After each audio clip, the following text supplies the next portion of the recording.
So this workshop will be about scaling our AI infra using Ray. Most of the time, what we see is ki the people are just using APIs and all, and they're just calling themselves AI engineers or ML engineers. So and also like we have heard a lot of workshops here which are talking about deploying your code on production, your APIs, but deploying your ML infra is totally a different game, and sometimes not even just infra, you need something that can speed your workflows. So let me just to get a sense of the room and trying to make this talk interactive. How many of you guys actually work on like LLMs, या फिर in deep learning in your research or in your production side at your company? So like if people can raise hand and like we can see. So what kind of work, if you can? Huh?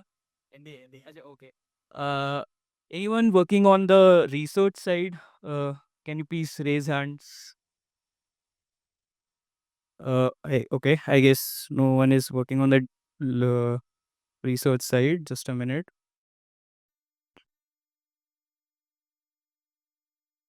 Right. So, like before beginning this workshop, let's talk actually the motivation behind it. So, for the past year, I have been working in a lab, developing a Indic legal LLM. So, like LLMs are like we don't have enough data in terms of the Indian context, and we were collecting a lot of almost hundreds of GBs of legal data from Supreme Courts and like all websites scraping and all. So that was like my first time working with data at such scale. So a lot of mistakes were made, which costed us in like the time and money. Okay. So this is just a prologue. If I knew Ray back then, it would have been much more easier to design my like data pipelines or my infra. Okay. So let's begin. Right. Uh, this This is the QR code for the GitHub repo that is being used. Please scan it. Unfortunately, I cannot show you the code because of this glitch.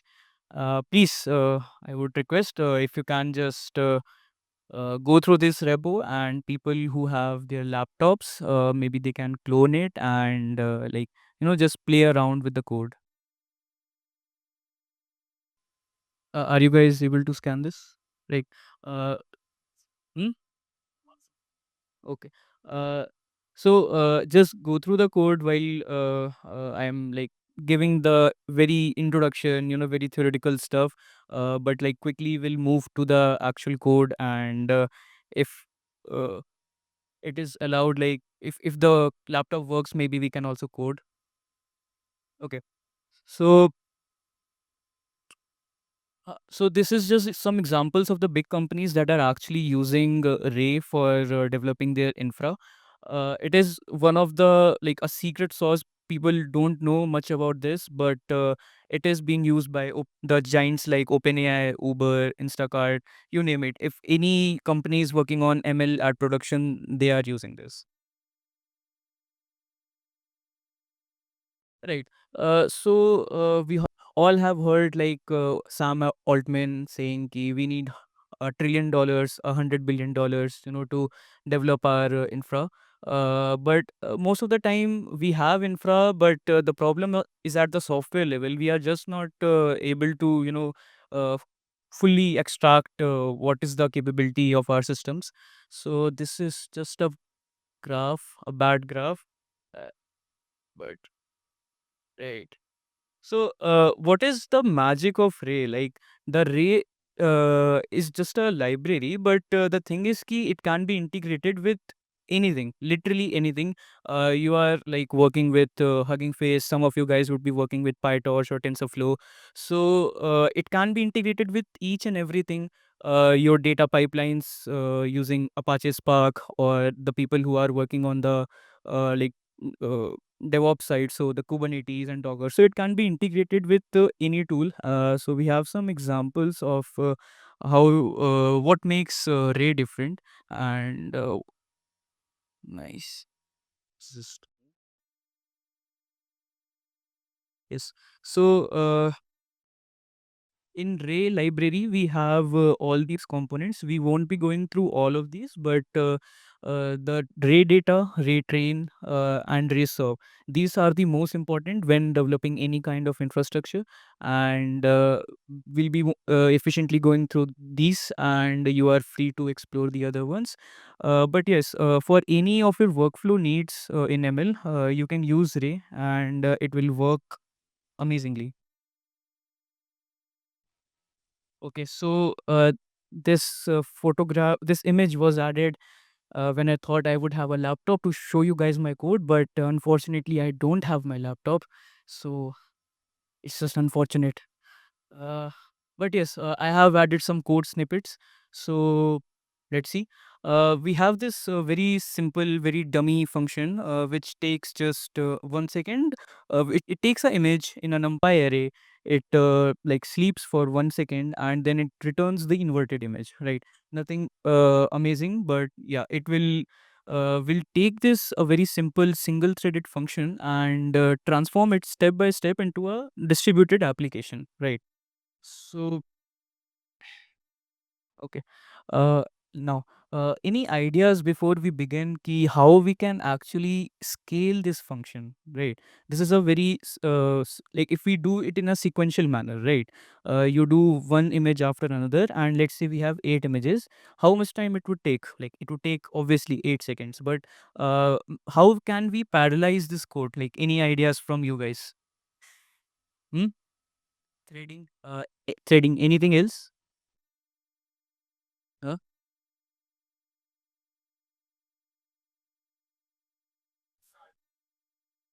Right now we don't have a model. Right now we just have this very simple function that takes an numpy array, inverts that image, and we are just using 8 random images in a numpy array format. So nothing fancy. It is very simple, and like we just want to parallelize this code. So any other ideas other than threading, uh, guys? I think we can have more ideas other than threading.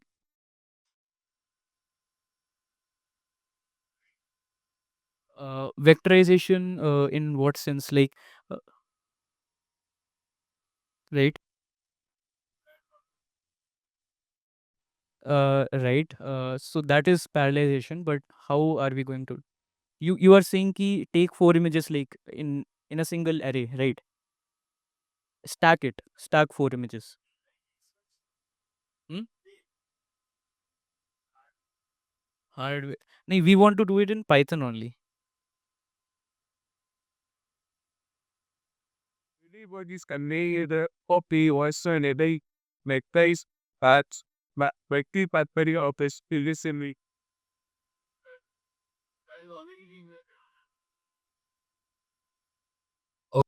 You're not doing your private and create the function processing it for. Uh, right, stacking of 4 images, right? But let's say we are not stacking, so like we said threading, we can also use multiprocessing or a thread pool or even async programming, right? Because we want to execute 8 like concurrently concurrent functions, and we can see. So if the guys who have the code, this code is in the ray core slash baseline.py. So in that I have executed this same function using a thread, using multiprocessing, and then using concurrent programming with asyncio. Okay, and in each and every one you would see ki the sequential one is taking 8 seconds, the all other are taking around 2 seconds, and now we want to optimize it even further. Okay, so the the thing that lets us do that thing, and like even hmm? Yes, yes, like anything in Python you can do it in Ray, right? So, yes, yes. Anything that is very compute efficient, and we are thinking ki it is like our pipeline is not being fully utilized by our GPU, right? In any kind of in these kind of scenarios, you can obviously use Ray, right? So please, guys, if you have the code, I'll strongly recommend, please try to run that baseline.py code, which is in the ray code directory. I don't have my laptop, so I'm really sorry again.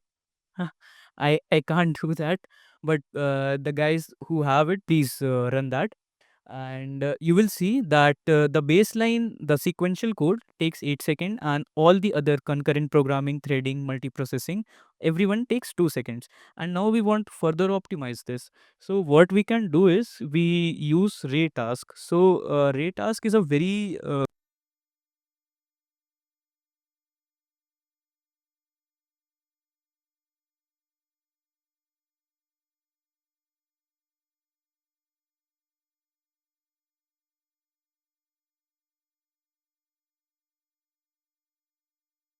right. So, ray task is quite simple. The function that you are seeing there, if we just add a decorator on this using this at the rate ray remote. So, a very simple modification to our code. You don't have to be a software engineer for it. Like most of the like biggest issue that I face was like I directly went in the ML side, but I didn't had much experience on the software things. So, like the threading and multiprocessing things were new. It may be very difficult for a beginner to understand how all that thing is going. So, Ray provides a very simple and elegant solution. We just use this decorator at the rate ray.remote on our function which we want to distribute, right? So, if we can do this.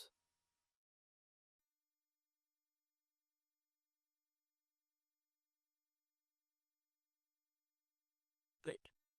So, for the guys who have their laptops, please run that code, and you will see that the multi-threading code, the multi-processing code was taking 2 seconds, and our ray code with just adding that decorator on top of that function will take just 1.3 seconds on my 6-core laptop. If you guys have a better laptop, maybe a 8-core or something like that, it would take even less, around 1 second and less.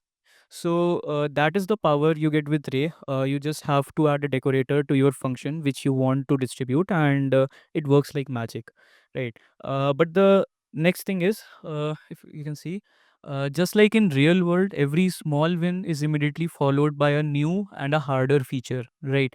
It happens every time. The manager has now given you a new task. The task is to develop a live dashboard. Like you have accelerated your processing of the images, and now the other task is you have to develop a real-time dashboard which shows the number of pixels processed.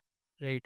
But the problem is ki all these RAID workers, like the tasks are known as workers. These workers are very private. They have a very private memory. They don't share that, and so it will be very difficult for us to actually get the total number of pixels processed by each of the worker. So the solution for it is the reactors.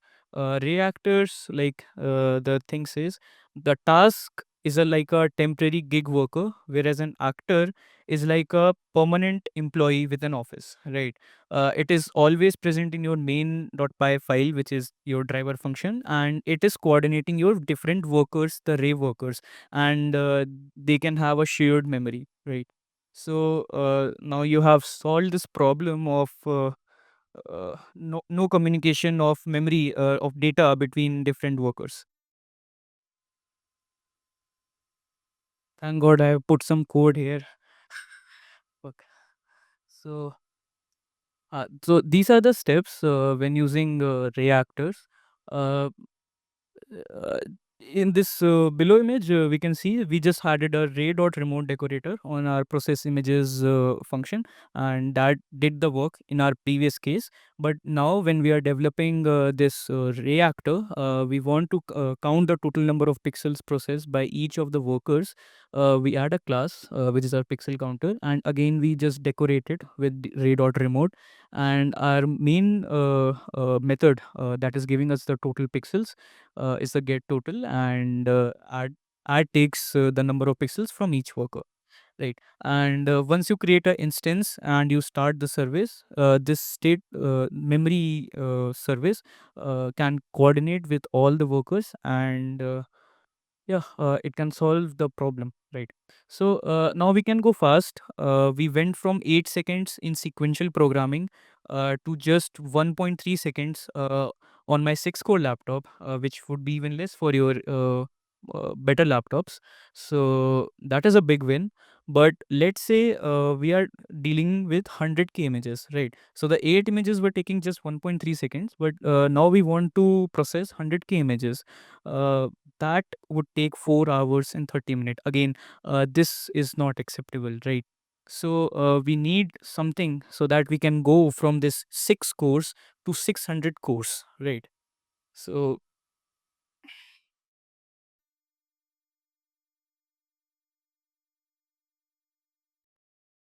this is the another promise by Ray, right? The first one was, just make your code fast. Anything you are doing, we saw a very simple function, right?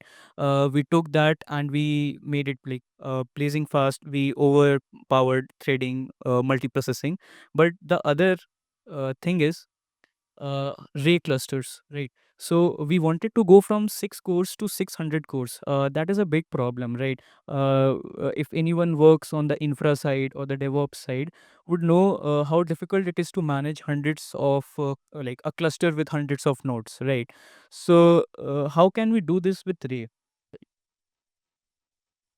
So this is a simple flow diagram. And a single we have a head node and we have multiple worker nodes, right? So the single head node controls, it manages your main script and takes commands and tells what the other worker nodes have to do. And worker nodes are just like the workers. They don't know their history, they don't know their memory. They are just pure muscle doing our compute.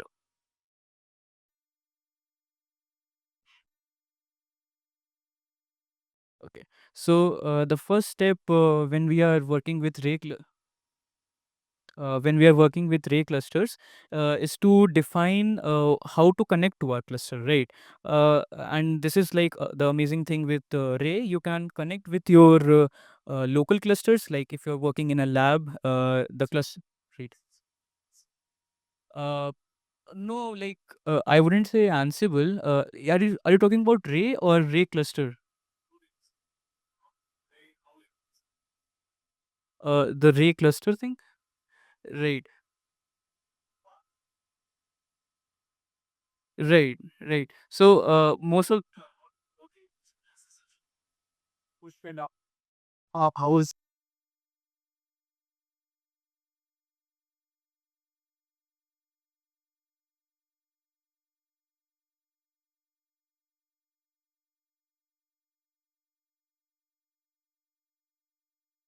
code? You would have already SSS to all the nodes. Like the head cluster, sorry, the head node IP would be public, and it would only communicate with the worker nodes. And like it's built on top of similar things like Ansible only. But the thing is, key. This is like what should I say? It is like a kind of combination with Ansible and also Docker. Yeah. What? Right. Right. Right. Okay. So I have provided this YAML for a local cluster which you can use in a lab when you have a LAN type connection, and also when you are working with GCP or AWS. You can just simply tell what are your head IPs and worker IPs, what kind of resource each of the head node is using. Like we have specified CPU 4 and in the worker nodes 8 CPUs and 1 GPUs.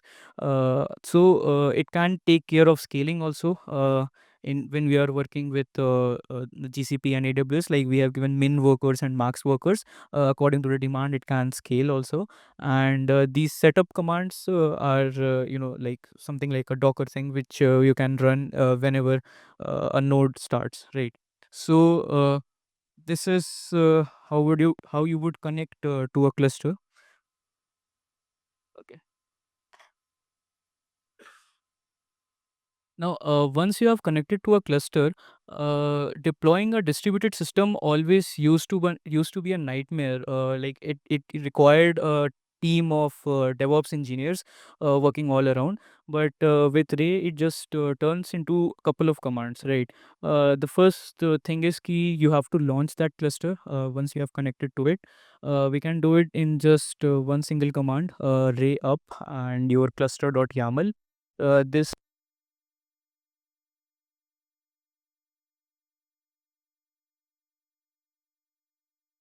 right, and once you have launched your cluster, the next step is the wow moment, right? If I would have my code, it would have been much better. But for the guys, you saw, like, right, previously we just had a very simple function, and we used ray.remote decorator. Nothing else, nothing fancy. We just added a ray.remote. The amazing thing about Ray is ki that code in itself is cluster aware. Okay, uh, with this one command, ray submit gcp cluster main.py. This main.py has just same code, that function and a decorator, that is cluster aware by in itself, right? We don't have to do anything, we don't have to make any changes, and it can very simply scale to hundreds of nodes. So now we have taken that very simple function, and we have seamlessly distributed its 10,000 stars across 10 worker nodes, right? So like that is the beauty of Ray. And like if you guys take anything from it, uh, take a very simple function that is very slow, add a decorator, and then you can distribute it, scale it anywhere, anything you can do. Sky is the limit there, guys. So another amazing feature of Ray is whenever we use the Ray up command, it also gives us a control panel for our mission, and all the resource management, everything, you can see it is quite good. And uh, one of the things that we face mostly when working with like distributed systems is, what if one of the node dies off, right? There are like many applications that deal with it. The beautiful thing here is ki if any one of the nodes die, Ray quickly, just restarts, try to restarting it, and it will pick off where it left, it die off. So these are the primitive, like core primitives for this section, and ray up, ray down, and summit. Right. Also on the Conical website, the PPT is there, so you can refer to it later.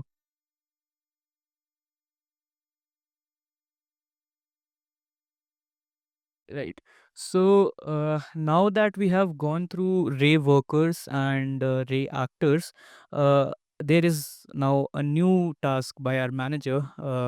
And the manager asks us to load a 500 GB image data from S3, process that image using some deep learning model, and store the processed images back on the S3. Okay, this is a very standard ETL pipeline that we guys see, data engineers would see in their day-to-day work.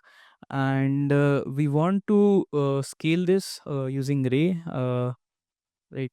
So again, the amazing thing about Ray data here is, again, it is integrable with a lot of tools. As we can see, it can handle multimodal data, it can deal with NumPy, Pandas, PyArrow, images, videos, audios. So anything that is quite remotely Python, we can integrate it with Ray. Right. So the biggest problem that we will face here is that our head node has maybe a RAM of just 16 GB, right? So the biggest problem here we would be facing is, how do we load this memory of 500 GB into a RAM? Like we cannot. So uh, like, can you guys, if you guys have worked with like distributed systems, how would you deal with this big data while working with multiple worker nodes and basically a cluster, right? So uh, exactly. So basically sharding or chunking our data and streaming it to all our worker nodes. So this is being taken care by our Ray data framework. It totally bypasses the head node, and it shard like streams the shards across the different workers.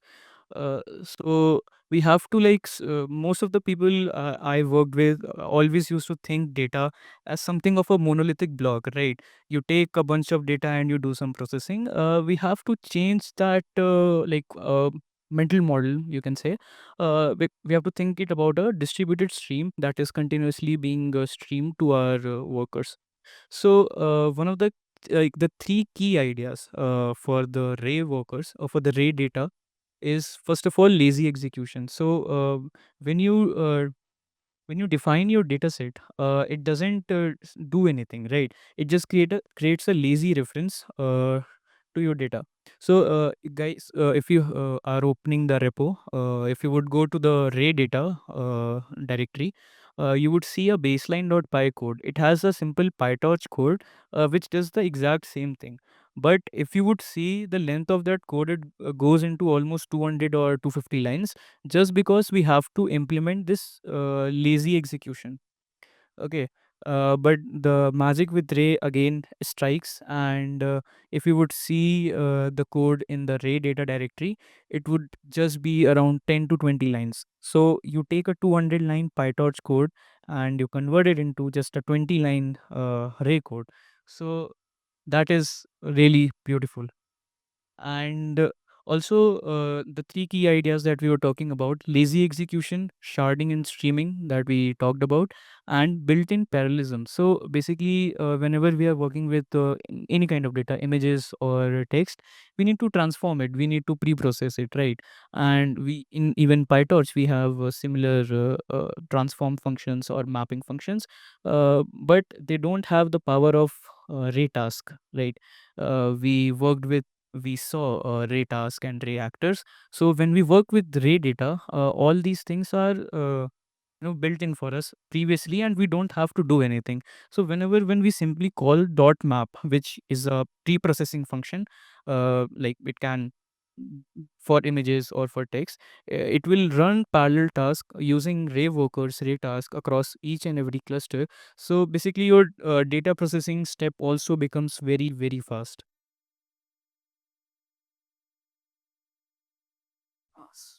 So this is the beautiful part I was talking about. Uh, that 200 line of code boils down to just this 23 lines of code that, or with comments, I guess 30 lines of code. So the first step is dray.data.read images.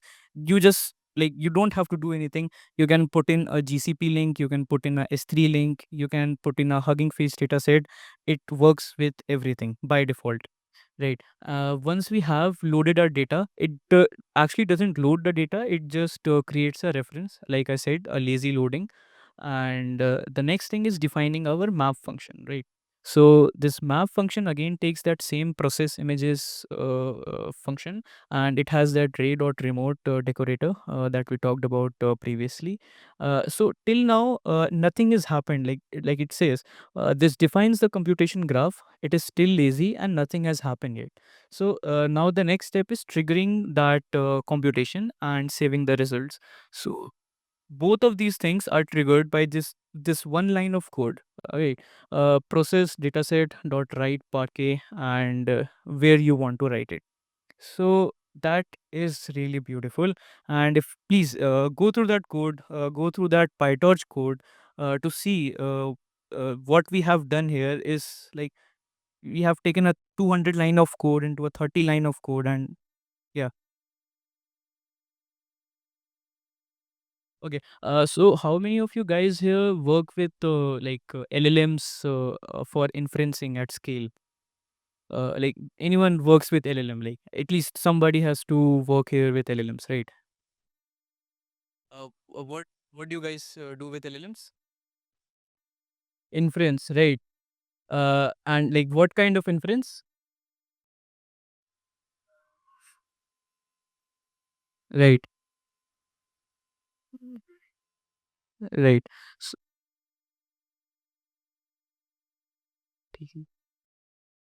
so what do you use for inference?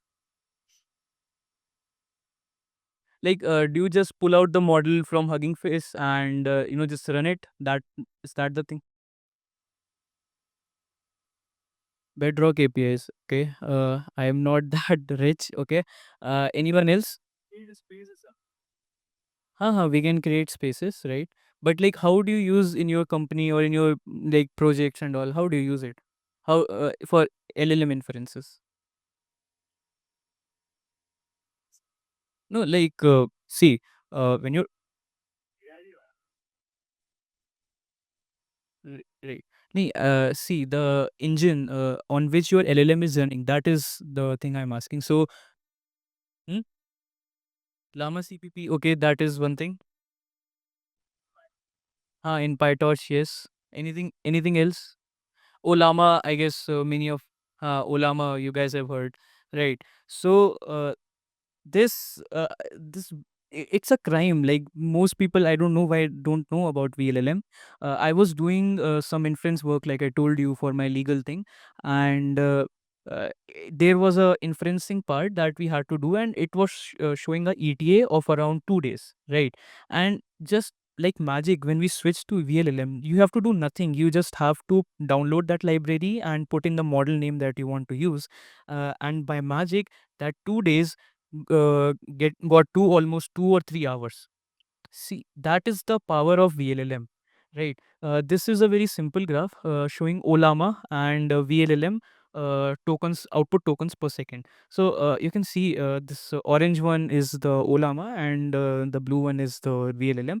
That is how much powerful VLLM is, guys. It is very much optimized for your decoder type transformer architectures, and uh, yeah, please, if you are not using VLLM yet, what are you doing? Please, guys, you have to use it. Every top companies is using it to make a high throughput query engine. And when you combine this VLLM and Ray, that is when you get the same scaling superpowers that the big tech relies on for their massive AI workloads. Okay. So if you would go in my code repo through that rate data, you would see a take home task. You just simply have to design this pipeline, right? I have given a boilerplate code and some comments. You have to take some input data. You can take anything from Hugging Face dataset, GKSM8, something like that, and pre-process it. Use VLLM if you guys have GPU, or like if you can get some access to like cloud GPU. Try this, please. It you like you will always be very happy with VLLM, right? So these are the notable contributions and why VLLM is the most popular inference engine right now. So, like we talked about, we'll be mostly talking about Ray data, Ray train, and Ray solve. So now we have completed our Ray core section, our Ray data section, and now we move to Ray train. So, how many of you guys actually have experience with like training your models on PyTorch or TensorFlow? Do you, do you guys? Uh, so, what kind of models do you train or fine tune? Okay. Mm.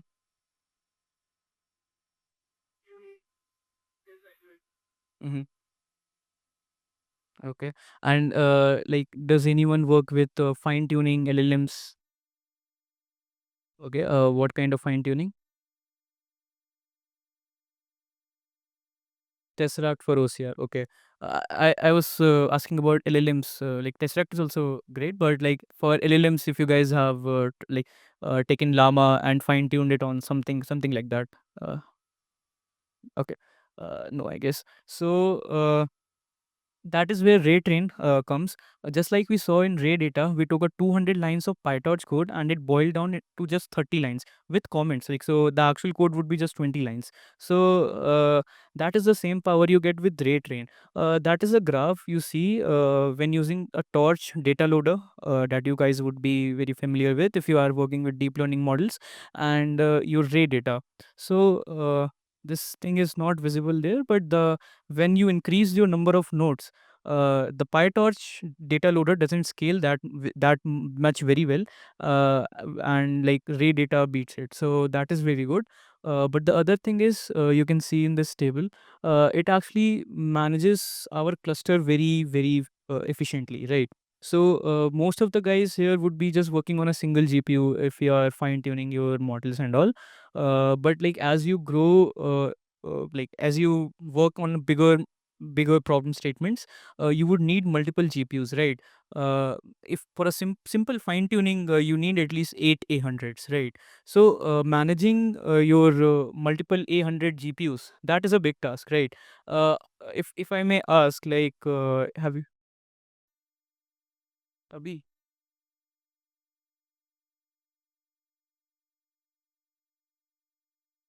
Sorry guys, पहले हाँ हाँ I'll